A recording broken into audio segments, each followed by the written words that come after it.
Hello, Roger Bisbee here from Skill Builder. I'm back in my shed. I haven't been here for a long time actually. The main reason is it's such a mess.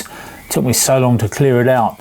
Anyway, I've found myself a corner to operate in, and what I'm looking at this week is this Sealey sharpener.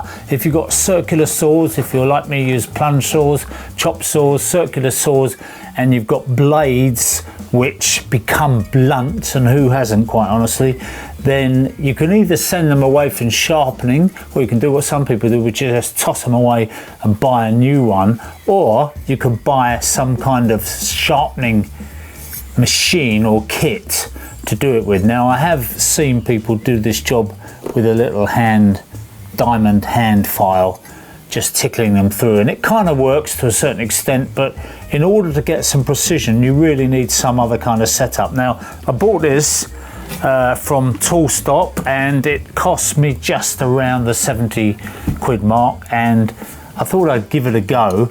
To tell you the truth, it took me a little bit of setting up, and it took a little bit of figuring out in terms of exactly where you want that tooth to stop in regard to the blade. So the blade, actually, you just pull the handle forward and it comes in to do the job, but in order to do that you need to position it absolutely exactly on each tooth. But once you get the hang of it, it's not too bad. So what I'm going to do is I'll jump to the point where we're all set up, because we've got some footage of me setting it up.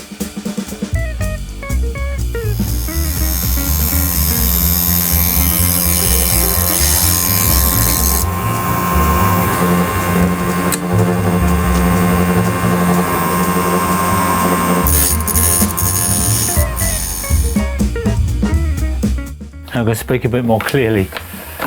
I messed around with this for quite a while, and I actually thought I got the hang of it. I thought, okay, it's just a question of a little bit of adjustment, and that may actually be the case with some other blades, but with this particular blade, which comes from my Makita plunge saw, you can see we've got this missing tooth, if you like. Every so often they give you a bigger tooth. So if you look, you'll see that these teeth aren't even. It's a very strange looking affair, really, because there's a gap there and there's another gap there.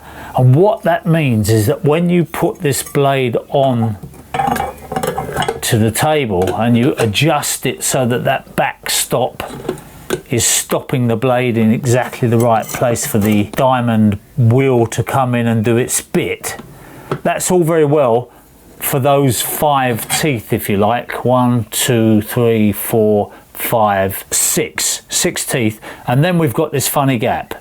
So by the time we get to that gap, it's thrown the whole calibration out, and I've got to begin again setting it up to do the next 6 teeth before we come to another gap, and then it's thrown it out again. So this particular blade, and I don't know how typical this is, because I'm going to have to look at a lot of other saw blades now to see if it's different with other saw blades, but if you've got a saw blade which is absolutely even tooth all the way round, then this machine will work perfectly well. If you haven't, then you've got a problem.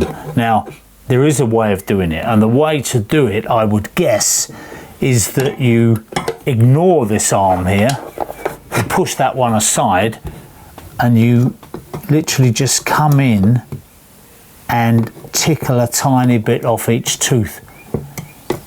And I'm going to try that just as an experiment, just to see what I can get away with. But that isn't the way the machine's designed, and you'd have to accept that you would get an unevenly sharpened blade. Now, that could have all kinds of ramifications when you start cutting fine work. For that reason, I can't recommend it. Now, I'm going to look at some other machines and see if any of them have got something better. Generally speaking, I'd say that this is a little bit too cheap. For 70 quid hasn't bought the kind of precision engineering that I would need. I can't get enough purchase on this to keep this absolutely rock steady. Everything that I look at is kind of all right, but not all right. Probably just needs a bit more money spending on it.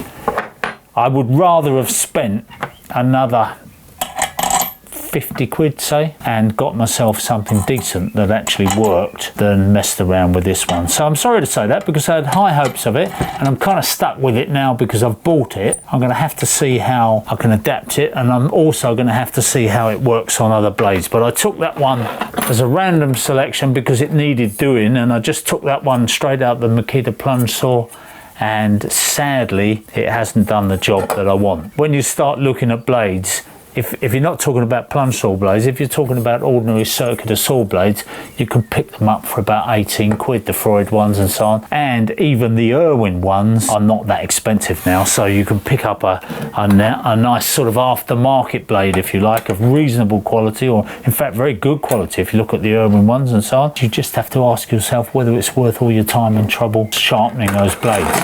You know, if you've got a Festool or you've got something like that, and you've got a blade for your plunge saw, then it might be worth doing it yourself, but then again it might be worth sending it away to get it done. They do come back as new, so yeah, maybe DIY blade sharpening is not the future. Anyway, I'm Roger Bisbee. I hope you found that interesting and useful. I hope it saved you wasting your money if you've got the same kind of blade as I have, and we'll be back soon with more of these kind of tool tests. And you know, if there's anything else you fancy, have a look in the screen now just coming up, and there's a few other recommendations for videos that you might like. And of course you can go onto our channel and you can choose from over 250 different videos on there, so that'll keep you busy.